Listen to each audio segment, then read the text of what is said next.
Almost 2 years ago, I made a video on the worst and most useless item set in the Elder Scrolls Online that no one ever used. Spoiler alert, it was Adept Writer. After that video, it seems ZOS took the feedback seriously and actually improved Adept Writer to being this new character-friendly set it is now that people often use.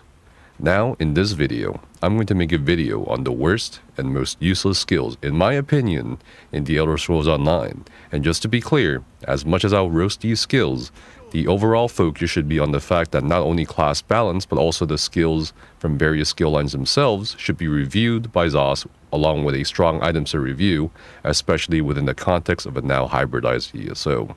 There are just so many skills and sets nowadays that people simply don't use, not because they don't know about them, but because, well, they're useless, or weak, or just not as great as a few options we have today. First on the list is going to be, drumroll, it's going to be a sword skill. It's going to be Rune Prison. I've been PvPing a little bit more recently, and I've noticed that sorcerers still exist outside of doing daily crafting rites. In fact, a lot of them hit pretty hard. You know what skill they're not running in PvP or in PvE? This thing. What is this, you ask? It's Rune Prison. I haven't seen this used since like 2016.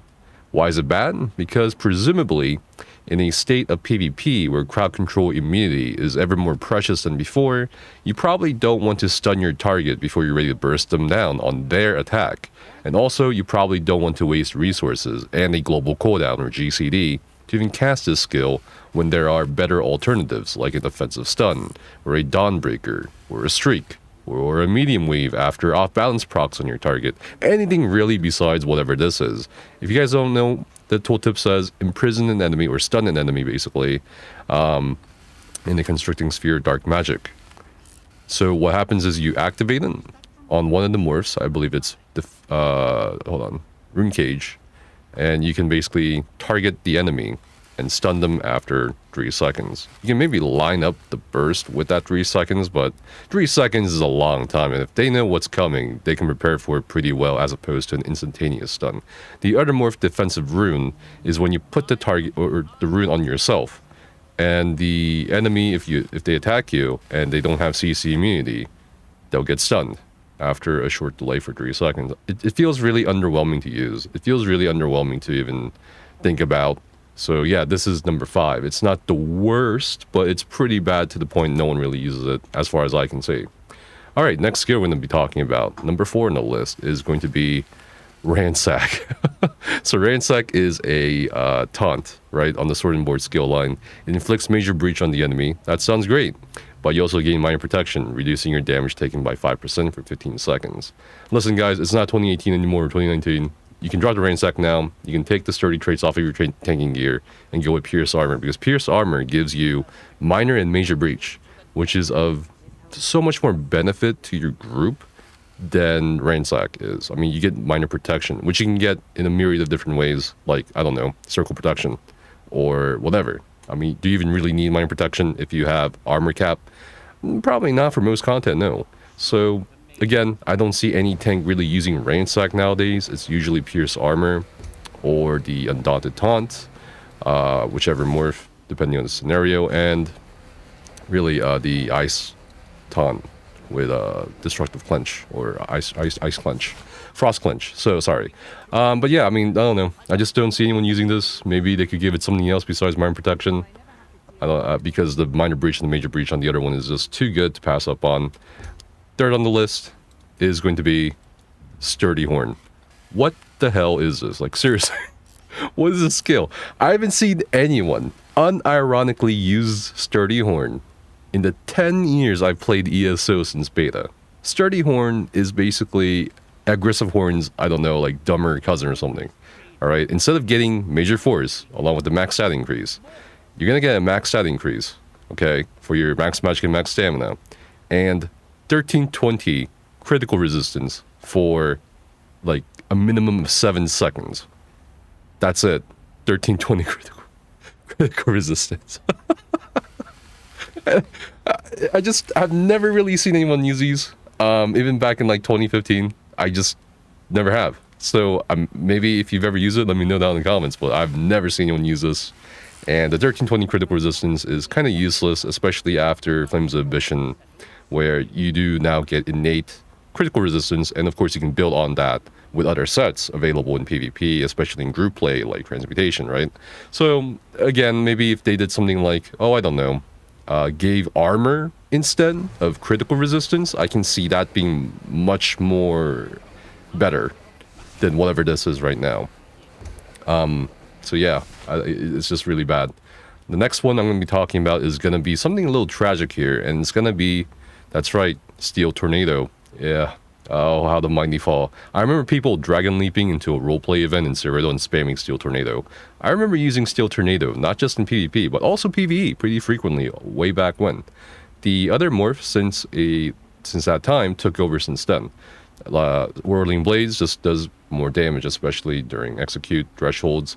And to be honest, this one is tragic because I really do enjoy the visuals of Steel Tornado. I do love the audio effect, but it just, it's really underwhelming damage compared to the other morph. It's just, there's no real reason to really use it. And if you want to, maybe get on the copium and argue for the fact, it has a 9-meter range compared to a 6-meter range on Whirling Blades, that can maybe pull players out of stealth, you can, use other skills, or even one 43.5 meter stealth detection potion for that purpose. So again, used to be a really good skill. I just don't really see it being used anymore because it's just not worth it. Before I move on to the worst of them all, I'd like to give a shout out to perhaps an ability that's just as bad as the next one. The ESO player's ability to read. Like, no joke. So many ESO players are either illiterate or just flat out refuse to read, even if they're handed the answer. Every time I've seen the most dumb YouTube, forum, and Discord comments, all of it could have been resolved by literally just reading a tooltip in the game that everyone has access to, or understanding basic math, or the first result of a simple Google search. We've really got people out here thinking they're artists with AI prompts, but we honestly need more people thinking they're authors with Google prompts, not gonna lie. We got the same people watching videos where people are literally just reading out patch notes for hours on end, making me really think I should just read patch notes in sign language, so people can read something at the very least. You can really ask any content creator or raid lead about this phenomenon, where the rods and cones of ESO player eyeballs simply shut down when looking at the game, especially when it comes to basic algebra or AoEs. ESO players are really the same people that will ask not just for a summary of a summary in video format, but also for a written guide they'll never really read because there's no way most of you still don't know how to port out a Zerodead. I mean, it's gotten so bad, other ESO players aren't even advertising in Discord with text anymore. Just pictures of text. If it's not in the video title or in the first line of a paragraph, or are the words, "buy crowns," don't bother writing anything for ESO players. Anyway, joking aside, the worst skill of them all is going to be, this might be a bitter pill to swallow here for some of you, but it's going to be the entire Werewolf skill line. I mean, I just look at Werewolf, and I just ask myself in 2023, why does anyone really want to play Werewolf? Playing with Werewolf right now in ESO, compared to something like 2020 during Greymore, when they could actually do something, isn't even power fantasy. It's like pretending to have a power fantasy. Every time someone goes Werewolf in PvP, I actually grow relieved, because at that point I know they can't kill me unless they're with like a Zerg or something. And at that point, anything works in Zerg. Every time someone goes Werewolf in PvE, or in my PvE group, however, I do get terrified because, oh my god, why is the often going Werewolf in Sunspire hard mode? Right? So it's just a really weird spot right now for Werewolf in PvP. In PvE, I'll talk more about PvE at this point, because PvE, it's like, okay, so, I mean, I'm not saying you can't have fun with Werewolf, nor can you not have fun with any of the other skills I mentioned, but I just don't see any benefit into going Werewolf as a DPS tank or healer. I mean, definitely not a healer. I don't know how you can heal others with Werewolf, except maybe with proc-based sets. But for tanking especially, Pounce, you need an entire 5-piece set, Tormentors, to even taunt things as a Werewolf. And more than likely, you still have to block, or at least at the very minimum, roll dodge a lot of direct damage or mechanics as a Werewolf tank, probably a little bit more frequently than the traditional tank. setups. So it's kind of like, okay, cool. You just make it kind of harder on yourself. That's fine. Whatever. And for the ultimate itself, I just feel like the 15% stamina recovery is just probably the best part of it. Like, you just slot it on a bar where you can get stamina back, and you just get 15% more stamina recovery, and that's really it. That's really, I mean, it's just, I don't really see the point. I just don't see the point of Werewolf. It just doesn't feel strong. There was a patch at one point where, as a DPS spec, it could maybe be slightly comparable.